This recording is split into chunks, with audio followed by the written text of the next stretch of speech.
నమస్తే, నేను సిరి. చావా రిలీజ్ అయితే 1 వీక్ అయింది. మరి కలెక్షన్స్ పరంగా ఈ 1 వీక్లో ఎలా ఉంది ఏంటనే దాన్ని మనకు వివరించడానికి మనతో పాటు ఉన్నారు ప్రముఖ సీనియర్ జర్నలిస్ట్ యజ్ఞమూర్తి గారు. నమస్కారం సార్. నమస్తే సిరి. సార్, చావా రిలీజ్ అయ్యి 1 వీక్ అయింది. మరి 1 వీక్లో కలెక్షన్స్ ఎలా ఉన్నాయి సార్? చావా ప్రస్తుతం దేశవ్యాప్తంగా చర్చల్లో ఉన్నటువంటి సినిమా, వివాదాస్పదమైనటువంటి సినిమా. అలాగే బాక్సాఫీస్ దగ్గర మిగతా అన్ని సినిమాలతో పోలిస్తే చాలా ఒక రకంగా ప్రభంజనం సృష్టిస్తున్నటువంటి సినిమా ఏదైతే ఉందో అది చావానే. చావా అంటే మనం ఇదివరకే చెప్పుకున్నాం దాని అర్థం ఏంటనేది. సింహం పిల్ల అని అర్థం. శివాజీ కుమారుడు కాబట్టి సంభాజీ, అందుకని సింహం పిల్ల అని ఆయన పిలుచుకునేవాళ్ళు అక్కడ.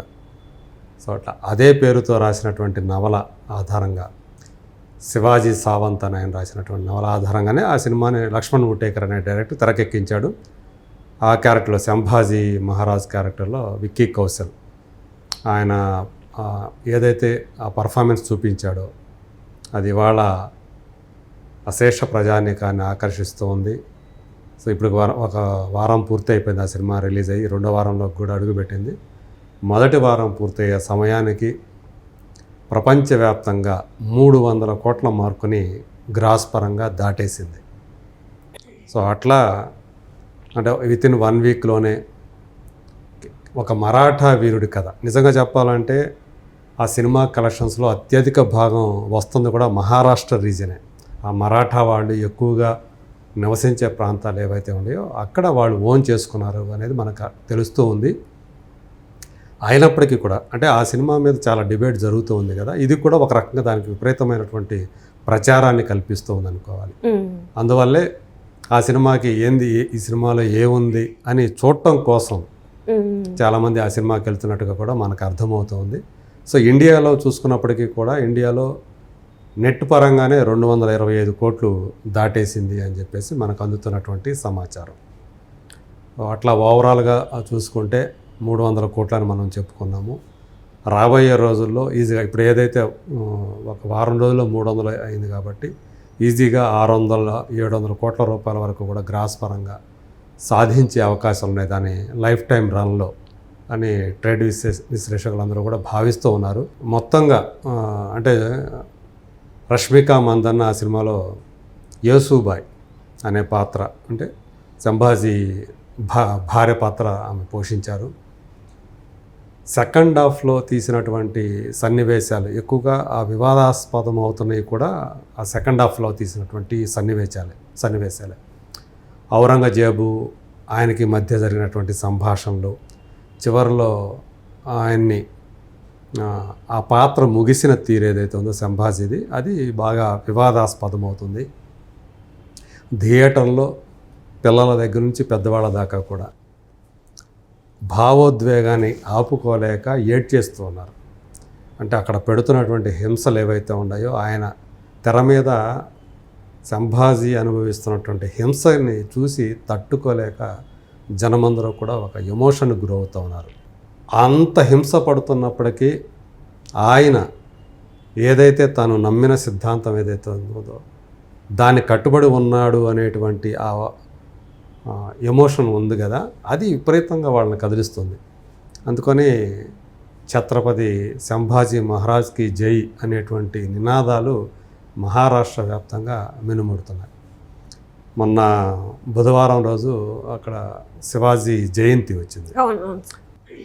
మహారాష్ట్ర అంతా కూడా సెలవు ఆ రోజు. సో ఆ రోజు కూడా దానికి తగ్గట్టే కలెక్షన్స్ కూడా బాగా వచ్చాయి. అంటే మంగళవారాలతో పోలిస్తే సోమవారం 24 కోట్లు, మంగళవారం 25 కోట్లు వస్తే బుధవారం రోజు 32 కోట్లు వచ్చాయి. మొదటి రోజు 33 కోట్లు. నేను చెప్తున్న నెట్ కలెక్షన్ గురించి. అంటే ఆల్మోస్ట్ మొదటి రోజు ఎంత కలెక్షన్ వచ్చిందో 6వ రోజు అంత కలెక్షన్ వచ్చింది. ఇక ఆదివారం అయితే, పోయిన ఆదివారం అయితే 49 కోట్ల నెట్ వచ్చింది. గ్రాస్ పరంగా చూసుకుంటే 52 కోట్లు ఎంత వచ్చింది. సో ఆ రేంజ్ కలెక్షన్స్ వస్తూ ఉన్నాయి. నిన్న సెలవు రోజు కాకపోయినప్పటికీ కూడా నిన్న కూడా 20 కోట్లు దాటింది. సో ఆ రేంజ్లో 203 కోట్లు 6 రోజులకైతే, 7వ రోజుకి వచ్చి 225 కోట్లు. అంటే 22 కోట్ల వరకు కూడా నిన్న కలెక్ట్ చేసిన సినిమా ఇది నెట్ కలెక్షను. సో అలా అందరినీ కూడా ఈ సినిమా లక్ష్మణ్ ఉటేకర్ అతను లొకా చుప్పి అనే సినిమాతోటి డైరెక్టర్గా పరిచయం అయ్యాడు. ఆ తర్వాత మరో 2 సినిమాలు చేశాడు. అన్నీ కూడా హిట్ సినిమాలే. ఇది వరుసగా 4వ హిట్. అంటే అపజయం అనేది ఎరగకుండా లక్ష్మణ్ ఉటేకర్ దూసుకుపోతున్నాడు. ఈ సినిమా ఆయన కెరీర్ని ఇంకొక మలుపు తిప్పిందని చెప్పాలి. ఈవెన్ విక్కీ కౌశల్ కూడా అతను ఎందుకో మొత్తానికి అతను ఎంచుకుంటున్నటువంటి సబ్జెక్టులు ఎక్కువగా ఆల్రెడీ జరిగినటువంటి యథార్థ ఘటనలు కానివ్వండి, లేదంటే బయోపిక్స్ కానీ చేస్తూ వస్తున్నాడు. దీనికి ముందు శ్యామ్ బహదూర్ అని చెప్పేసి అది కూడా ఒక బయోపిక్. అందులో అతను ఇమిడిపోయిన విధానం. దానికంటే ముందు సర్దార్ ఉద్ధమ్ సింగ్ అని చేశాడు. అది కూడా ఒక బయోపిక్కే. అలాగే దానికంటే ముందు ఉరి ద సర్జికల్ స్ట్రైక్, సో ఒక యథార్థ ఘటన ఆధారంగా. సో ఇప్పుడు ఇది ఉరి ఆయన కెరీర్లో బిగ్గెస్ట్ గ్రాసర్ ఇప్పటివరకు కూడా. ఇప్పుడు ఆ ఉరిని దాటేటువంటి ప్రయత్నంలో ఇది ఉంది. అది 340-350 కోట్ల మధ్యలో వరలవడిగా అది కలెక్ట్ చేస్తే ఇది ఆల్రెడీ 318 కోట్లు సాధించేసింది. సో ఒక 2-3 రోజు 2 రోజుల్లోనూ దాన్ని దాటైపోతూ ఉంది ఊరిని కూడా.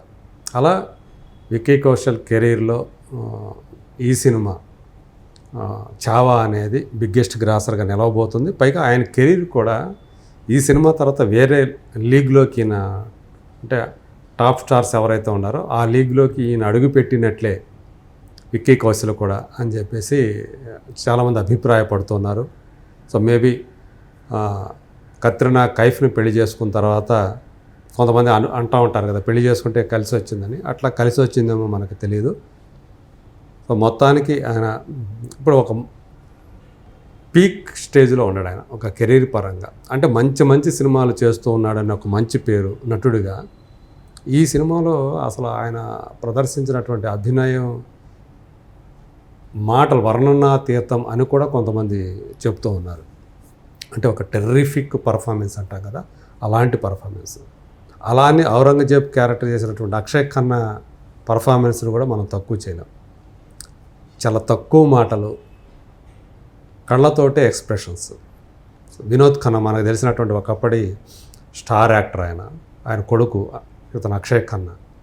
సో తండ్రి పేరు ఆయన హీరోగా పెద్ద పేరు సంపాదించుకున్న వినోద్ ఖన్నా, ఈయన హీరోగా అంత పేరు సంపాదించుకోలేకపోయినా బట్ ఆర్టిస్ట్గా మాత్రం చాలా మంచి పేరు సంపాదించుకున్నాడు అక్షయ్ ఖన్నా.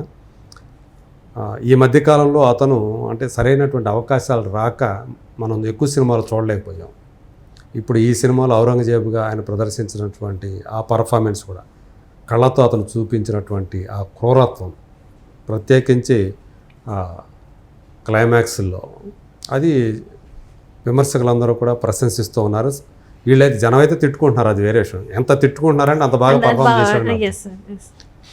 రష్మిక ఆ క్యారెక్టర్లో, యేసుబాయ్ క్యారెక్టర్లో చాలా బాగా రాణించింది. కాకపోతే ఆమెకి ఇంకా స్క్రీన్ ప్రెజెన్స్ అంటే స్క్రీన్ టైం ఇంకా ఎక్కువ ఉన్నట్టయితే బాగుండేది, కొంచెం తగ్గించినట్టుగా అనిపిస్తుందని చాలామంది ఫీల్ అవుతూ ఉన్నారు. బట్ అయినప్పటికీ కూడా ఆమె కూడా మనకు తెలుసు రష్మిక ఇవాళ నేషనల్ లెవెల్లో ఎలా అంటే బ్లాక్ బస్టర్ సినిమాల హీరోయిన్గా ఆమె కూడా చాలా పెద్ద పేరు సంపాదించుకున్నారు. మరి రాబోయే రోజుల్లో ఆమె ఎంచుకుంటున్నటువంటి ప్రాజెక్ట్ కూడా అలాగే అనిపిస్తూ ఉన్నాయి. సో ఇంకా అంటే హీరోయిన్లో చెప్పాలంటే సూపర్ స్టార్ కాబోతుంది అని చెప్పేసి అనిపిస్తూ ఉంది. ఏదేమైనా చావా అనేది ఒక అందరి సమష్టి కృషి ఫలితమే ఈరోజు అంత పెద్ద విజయం అని చెప్పేసి మనం చెప్పుకోవాలి. Right sir, thank you so much sir. Thank you.